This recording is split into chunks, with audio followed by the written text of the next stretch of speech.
People from various sections joined the struggle and they were inspired by the ideas of freedom, equality and participation in decision making. कि people from various backgrounds, की अलग अलग background से, अलग अलग religion से, अलग अलग culture के जो लोग हैं, सब लोगों ने मिलकर और इस struggle को क्या किया है, एक साथ झेला है, यानी कि इस struggle को आगे लेकर चले और इस struggle के बाद में ही उन्हें क्या है, एक आज़ादी का जो मतलब एक फ्रीडम का जो एहसास होता है वो उन्हें कब हुआ, जब उनके सामने उनका कॉन्स्टिट्यूशन बनके तैयार हो गया.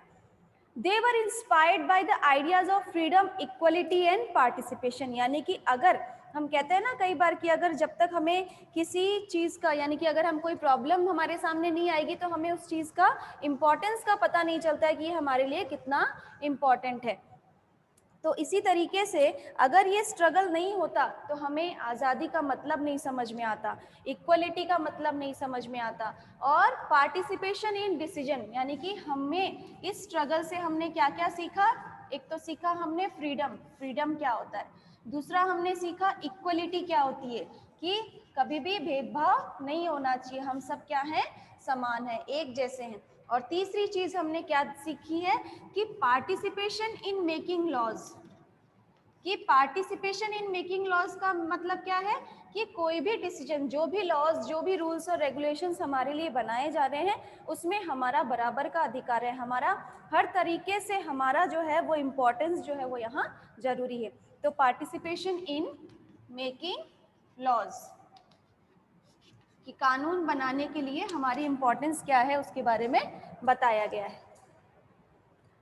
So under colonial rule the people had live in fear of the British government. यानी कि कॉलोनियल रूल के टाइम पर, यानी कि जब यहाँ ब्रिटिशर्स थे तो उस टाइम पर क्या होता था यहाँ पर कि लोग जो है हमेशा डरे डरे रहते थे और उन लोगों को मतलब कि हर चीज़ को, अपनी कोई भी बात वो क्लियरली कह नहीं पाते थे. क्यों? क्योंकि उन्हें इतनी फ्रीडम नहीं थी, उन्हें इक्वलिटी नहीं थी. यहाँ पर पार्टीशन कर दिया गया था इंडिया के अंदर लोगों को रिलीजन्स के अकॉर्डिंग, जैसे कि हिंदू एंड मुस्लिम, ये पार्टीशन कर दिया गया था जिससे लोगों को डिवाइड कर दिया गया रिलीजन के अकॉर्डिंग. किसके अकॉर्डिंग डिवाइड किया गया? रिलीजन के अकॉर्डिंग. तो ये जो डिवाइडेशन है इससे लोग क्या करते थे, एक दूसरे की बात समझने में मतलब कि इतना समझना नहीं चाहते थे. ये सोचते थे हमारा रिलीजन सबसे बेस्ट है, वो सोचते थे नहीं हमारे रिलीजन के बारे में कोई कुछ नहीं कहे. तो ऐसी सिचुएशन जो है वो ब्रिटिशर्स ने यहाँ मतलब कि हमारे सामने आई थी. इसके बाद में the people had lived in fear of the British government and did not agree with many of the decisions that they took, but they faced grave danger if they tried to criticize this decision.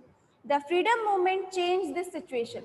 The nationalists began to openly criticize the British government and make demands. कि धीरे धीरे लोगों ने क्या किया, जो Britishers थे जो यहाँ डिवाइडेशन कर रहे थे, लोगों को फ्रीडम नहीं थी, इक्वलिटी नहीं थी, तो धीरे धीरे जैसे जैसे ये स्ट्रगल बढ़ता गया तो लोगों ने क्या करना शुरू कर दिया, क्रिटिसाइज. क्रिटिसाइज का मतलब क्या होता है, आलोचना करना, बुराइयां करना. यानी कि जो सिचुएशन उनके सामने थी उन सब की क्या होती थी, बुराइयां करते थे, उसके खिलाफ जाना चाहते थे. ऐसी सिचुएशन जो है वो ब्रिटिशर्स ने यहाँ के लोगों के सामने ले आई. As far back as 1885, the Indian National Congress demanded that there be elected members in the legislature.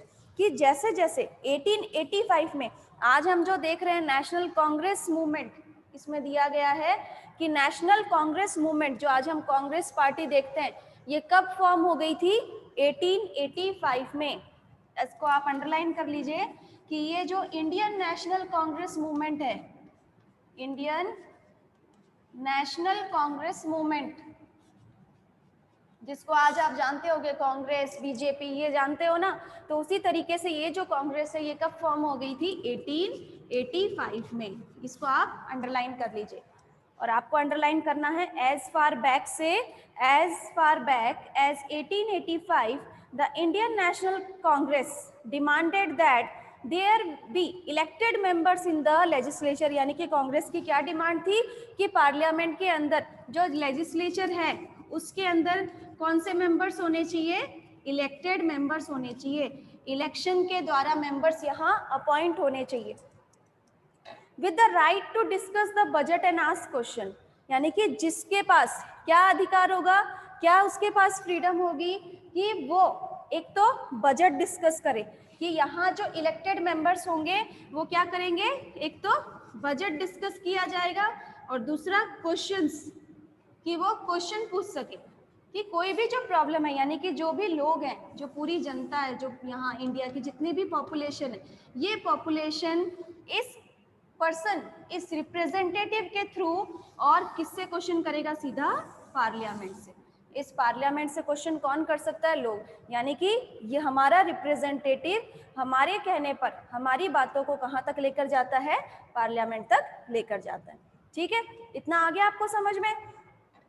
Next है the government of India act 1909 allowed for some elected representative, यानी कि इलेक्टेड मेंबर्स लेजिस्लेचर में appoint होंगे।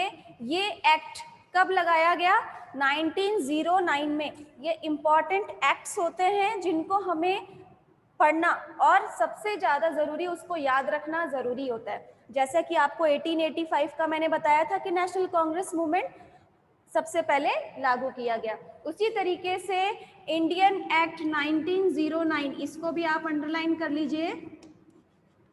Indian act 1909, इसको underline कर लो आप कि ये जो इंडियन एक्ट 1909 है, जिसके अंदर क्या बताया गया है कि इलेक्टेड मेंबर्स को परमिशन दी गई कि यहाँ अपॉइंट हो सकते हैं लेजिस्लेचर में इलेक्टेड मेंबर्स। और ये कब दिया गया, 1909 में, 1909 के अंदर। While these early legislature under the British government were in response to the growing demands of the nationalists, they did not allow for all adults to vote, nor could people participate in decision making। यानी कि इसके अंदर पहले क्या होता था, जब Britishers थे, इनके ब्रिटिश गवर्नमेंट जो चल रही थी, उसके अंदर ना तो लोगों को ये परमिशन थी कि वो लॉज मेकिंग के अंदर अपना पार्टिसिपेशन दे, और ना ही उन लोगों को वोटिंग का अधिकार था। यानी कि सभी पर्सन्स को वोटिंग का अधिकार नहीं दिया गया था, कुछ ही मेंबर्स को, यानी कि कुछ जो जाने पहचाने होते थे या फिर जो कुछ रिच पर्सन्स होते थे, उन लोगों को ही परमिशन दी गई थी कि वो वोट कर सकते हैं।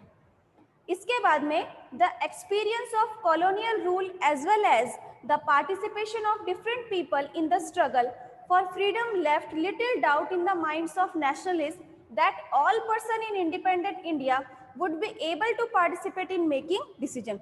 जब कॉन्स्टिट्यूशन बनाया जा रहा था तो उस टाइम पर इस चीज़ का खास ध्यान रखा गया कि जब लॉज बनाए जा रहे हैं तो वो लोगों के लिए बन रहे हैं, तो लोगों का कम से कम इतना अधिकार तो होना चाहिए कि वो अपने रिप्रेजेंटेटिव को इलेक्ट कर सके। तो जितने भी कॉन्स्टिट्यूशन मेकिंग पर्सन्स थे, उन लोगों ने क्या किया, इस चीज़ को ध्यान में रखते हुए और क्या लॉज दिया, यूनिवर्सल एडल्ट फ्रेंचाइज का लॉ बनाया। यूनिवर्सल एडल्ट फ्रेंचाइज जो है वो दिया गया। With the coming of independence, we are going to be citizen of a free country. This did not mean that the government could do what it felt like. यानी कि जैसा कि independent अगर हमारा देश आज़ाद हो रहा है तो इसका मतलब ये नहीं है कि गवर्नमेंट जो है उसकी जो इच्छा है वो वैसा करेगी, लेकिन उसमें लोगों का भी मत जो है, उनका जो अधिकार है, उनके जो राइट्स हैं वो भी उन्हें मिलने चाहिए। It means that the government had to be sensitive to people's need and demand। यानी कि गवर्नमेंट जो है वो क्या करेगी, लोगों की क्या इच्छा है, उनकी क्या डिमांड्स है, उनकी क्या ज़रूरतें हैं, उनको भी ध्यान में रखते हुए और फिर उसके बाद में हमें कॉन्स्टिट्यूशन, हमें फ्रीडम मिलना चाहिए। The dreams and aspiration of the freedom struggle were made concrete in the Constitution Independent India and laid down the principle of universal adult franchise. और क्या दिया गया कि सारी चीज़ों को ध्यान में रखते हुए, लोगों के needs, people's needs and demands को ध्यान में रखते हुए और लोगों को क्या दिया गया, यूनिवर्सल एडल्ट फ्रेंचाइज, जिसके अंदर जो 18 ईयर्स अबव पर्सन्स हैं उन लोगों को वोट करने का अधिकार दिया जाता है। ठीक है, फ्रेंचाइज मतलब क्या होता है, राइट टू वोट, यानी कि जिस पर्सन को वोट करने का अधिकार हो। ठीक है, तो राइट टू वोट जिस पर्सन को होगा वो यूनिवर्सल एडल्ट फ्रेंचाइज में आते हैं, जो अबव 18 ईयर्स होते हैं वो वोट कर सकते हैं। ये सब आप जानते हो। That is all adult citizen of the country have the right to vote. आप अंडरलाइन कर लीजिए द ड्रीम्स एंड एस्पिरेशन से, यहाँ से आपको अंडरलाइन करना है द ड्रीम्स एंड एस्पिरेशन से लास्ट लाइन तक country have the right to vote तक। आप इस चीज को अंडरलाइन कर लीजिए, ये इंपॉर्टेंट पॉइंट है। नेक्स्ट हम इसके बाद में पढ़ेंगे पीपल एंड देयर रिप्रेजेंटेटिव। हम इतनी देर से देख रहे हैं कि पीपल है, रिप्रेजेंटेटिव है, तो ये है क्या, उसके बारे में अब हम पढ़ेंगे कि रिप्रेजेंटेटिव कौन होते हैं। कि हमें मिल गया, लेकिन रिप्रेजेंटेटिव जो है वो कौन है, उनके बारे में अब हम पढ़ेंगे।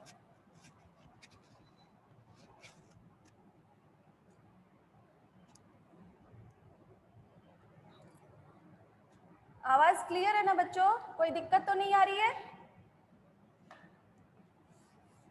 आपको बीच में कोई भी प्रॉब्लम हो आप माइक ऑन करके पूछ सकते हो।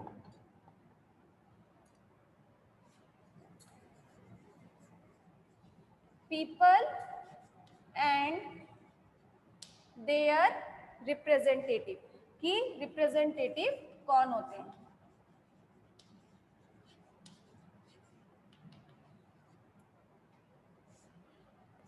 हमने चैप्टर को स्टार्ट किया तब से हम देख रहे हैं कि रिप्रेजेंटेटिव है, रिप्रेजेंटेटिव को पीपल इलेक्ट करते हैं, अपना रिप्रेजेंटेटिव बना के और पार्लियामेंट में इसको भेजते हैं। तो ये रिप्रेजेंटेटिव कौन होते हैं इसके बारे में हम पढ़ेंगे। सबसे पहली चीज तो जो गवर्नमेंट, और गवर्नमेंट के बारे में हम पढ़ रहे हैं, तो people is equal to government, यानी कि गवर्नमेंट है तो पीपल है, और सेफ है और पीपल है तो गवर्नमेंट चल रही है। तो दोनों क्या है, आपस में एक इंटर रिलेटेड यूनिटी है, एक इंटर रिलेटेड फॉर्म है, जो दोनों एक दूसरे के बिना कंप्लीट नहीं किया जा सकता। तो डेमोक्रेसी के अंदर सुप्रीम पावर जो है वो किसके हाथ में होती है, पीपल के हाथ में होती है, यानी कि लोगों के हाथ में। जो सुप्रीम पावर जो है वो किसको माना जाता है, पीपल को माना जाता है। और कहाँ पर, डेमोक्रेटिक कंट्री के अंदर, डेमोक्रेटिक कंट्री, ठीक है। The takeoff point for a democracy is the idea of consent, that is the desire, approval and participation of people।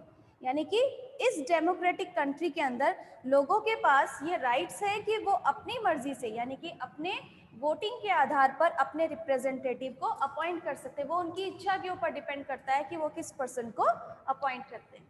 And it is the decision of people that create a democratic government and decide about its functioning। यानी कि democratic country के अंदर government जो है वो decide करती है, यानी कि गवर्नमेंट जो है वो लोगों की इच्छा के अनुसार जो है वो रूल्स और रेगुलेशंस फॉर्म करती है, and they decide how to rule people. The basic idea in this kind of democracy is the individual or the citizen is the most important person, that is in principle the government as well as other public institution need to have the trust of these citizen। यानी कि ये जो representative है ये कैसे appoint होते हैं, with the trust of the people. यानी कि अगर इन पीपल्स का ट्रस्ट नहीं होगा किसी भी रिप्रेजेंटेटिव के अंदर तो वो क्या करेंगे, किसी को अपॉइंट नहीं करेंगे, लेकिन जिसके ऊपर विश्वास होगा वो क्या करेंगे, उसी को वोट देंगे। तो सबसे इम्पॉर्टेंट चीज क्या है पीपल और रिप्रेजेंटेटिव के बीच में, कि ट्रस्ट होना जरूरी है। अगर विश्वास नहीं होगा तो वो किसी भी रिप्रेजेंटेटिव को अपॉइंट नहीं करेंगे, और जिसके ऊपर विश्वास होगा वो अपने रिप्रेजेंटेटिव को अपॉइंट करेंगे। तो इस तरीके से दोनों क्या है, एक दूसरे के, हम हिंदी में कह सकते हैं कि ये दोनों क्या है, एक दूसरे के पूरक कहलाते हैं। How does the individual give approval to the government, कि कोई भी पर्सन, कि गवर्नमेंट क्या कर रही है, गवर्नमेंट क्या नहीं कर रही है, उसमें हमारे पर्टिकुलर पर्सन इंडिविजुअल का क्या डिसीजन हो सकता है, उसमें अप्रूवल कैसे दे सकते हैं हम, कि one way of doing so as you read is through election. People would elect their representative to the parliament, then one group from among this elected representative from the government। यानी कि हम लोगों का जो भी डिसीजन है वो government तक कैसे पहुंचता है, थ्रू रिप्रेजेंटेटिव। यानी कि रिप्रेजेंटेटिव क्या करते हैं, पर्टिकुलर पर्सन के जो भी डिमांड्स हैं, जो भी उनकी ज़रूरतें हैं उसको लेकर और फिर किसको तक पहुंचाते हैं, गवर्नमेंट तक पहुंचाते हैं। और ये रिप्रेजेंटेटिव कैसे अपॉइंट होते हैं? Through election. इलेक्शन किसके ऊपर बेस्ड होता है? ट्रस्ट के ऊपर। ठीक है, तो ये सारी चीजें क्या है? आपस में इंटरलिंक्ड है, एक दूसरे से जुड़ी हुई है।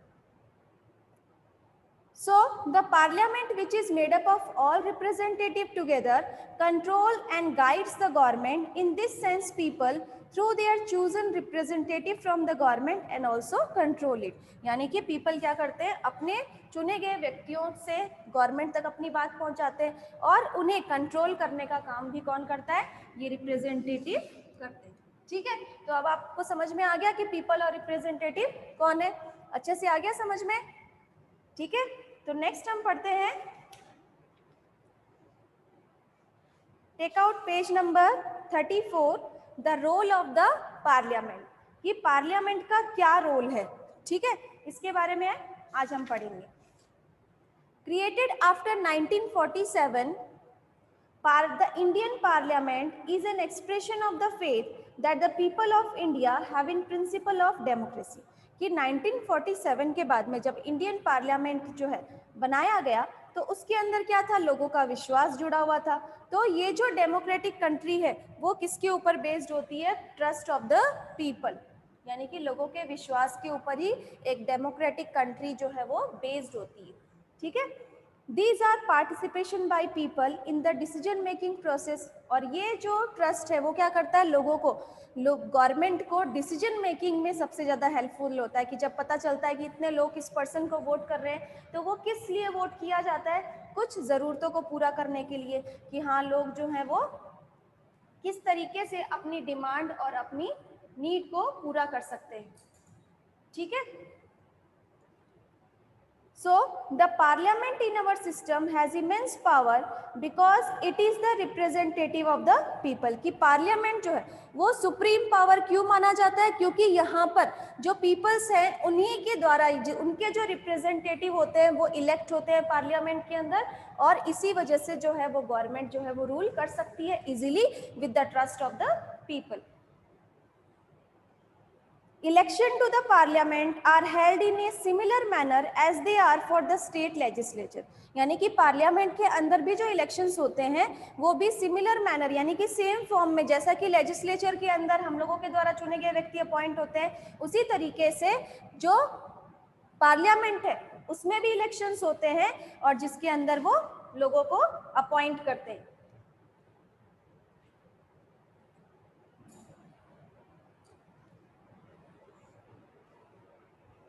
The Lok Sabha is usually elected once every 5 years। कि जो लोकसभा के जो मेंबर्स होते हैं वहाँ इलेक्शंस होते हैं, वो कब होते हैं? एवरी 5 years, यानी कि 5 साल में एक बार इलेक्शन होता है जिसमें लोकसभा के मेंबर्स अपॉइंट किए जाते हैं। इसको आप अंडरलाइन कर लीजिए, the Lok Sabha is usually elected once every 5 years। यहाँ आपको अंडरलाइन करना है। The country is divided into numerous constituencies as shown in the map of page number 41। कि पेज नंबर 41 पे देखो आप, मैप के अंदर दिया गया है कि अलग अलग कॉन्स्टिट्यूएंसीज में डिवाइडेड है। कि हमारा जो कंट्री है, हम देखो, आप मैप देखो, इसके अंदर इंडिया का जो मैप दिया गया है, इस मैप के अंदर देखो अलग अलग कॉन्स्टिट्यूएंसीज डिवाइडेड है। हमने तो अभी तक इसको क्या देखा था? स्टेट एंड कैपिटल में ही डिवाइडेड देखा था, लेकिन इंडिया जो है उसके अलग अलग स्टेट जो अलग अलग कॉन्स्टिट्यूएंसीज में कैसे डिवाइडेड है वो आप देख सकते हो कि कितने स्मॉल पार्ट्स में डिवाइडेड है, और सभी स्मॉल पार्ट्स पर एक रिप्रेजेंटेटिव अपॉइंट किया जाता है फॉर द पीपल। लोगों की जरूरतों को पूरा करने के लिए किसको अपॉइंट किया जाता है? वन रिप्रेजेंटेटिव अपॉइंट किया जाता है। Each of these constituencies elect 1 person to the parliament. और हर एक कंस्टिट्यूएंसी से, यानी कि इंडिया के अभी जो मैप आपने देखा है उसमें अलग अलग जो कॉन्स्टिट्यूएंसीज बनाई गई है उसमें 1 person जो है रिप्रेजेंटेटिव, वो हर एक कॉन्स्टिट्यूएंसीज का एक मेंबर कहाँ जाता है? पार्लियामेंट के अंदर अपॉइंट होता है, पार्लियामेंट का मेंबर कहलाता है। ठीक है, The candidate who contest election usually belong to different political parties. जो अलग अलग political parties से होते हैं, कोई बीजेपी में को बिलोंग करता है, कोई कांग्रेस पार्टी को बिलोंग करता है, जो अलग अलग पार्टीज हैं उन सब से बिलोंग होते हैं. तो आपका चैप्टर हम यहीं तक पढ़ेंगे.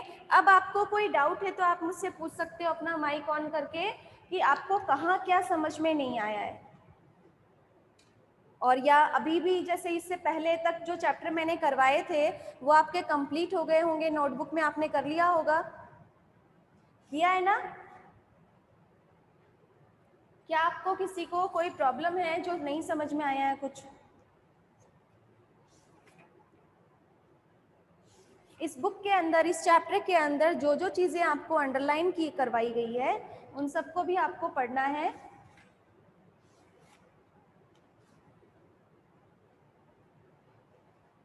अब आप जैसे इस चैप्टर के कुछ नोट्स करोगे, पेज नंबर 31 निकालिए जो आपको फेयर नोटबुक में करना है.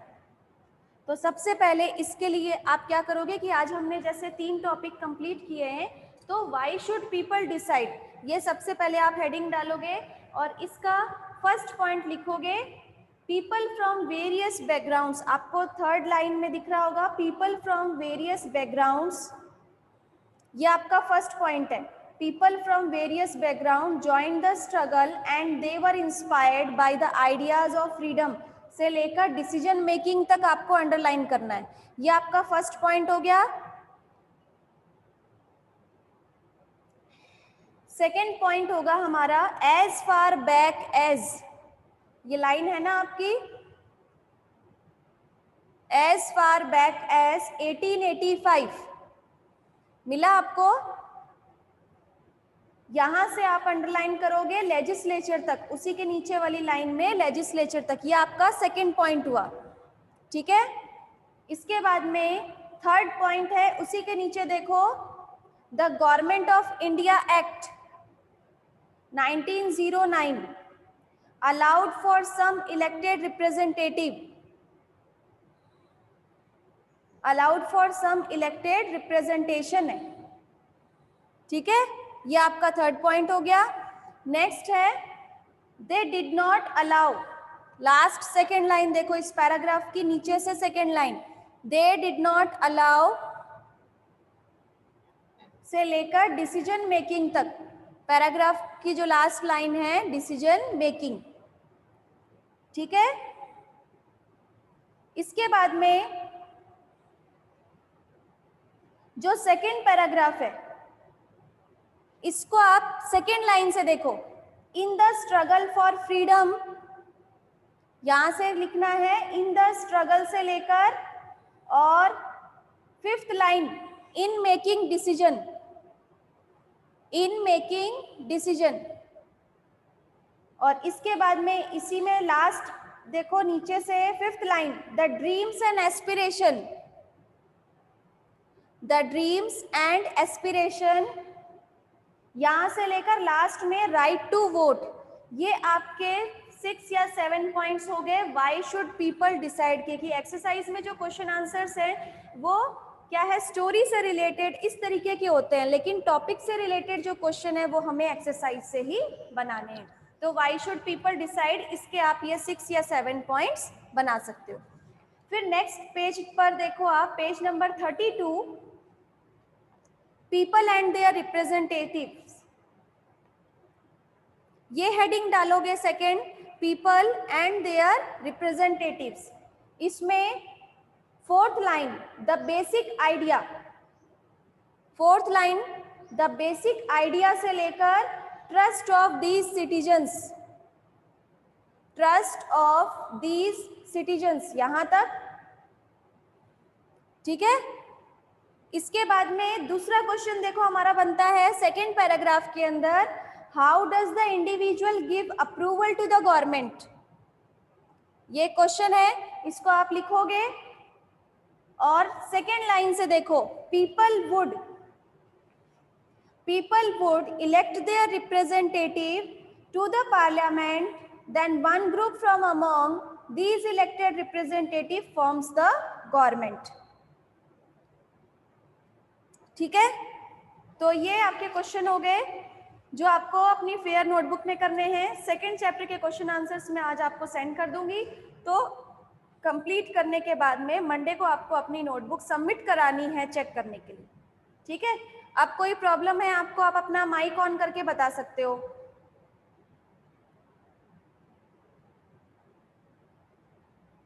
Yes, on your mike. Is there any problem? No, ma'am. No, everything is clear. So okay students,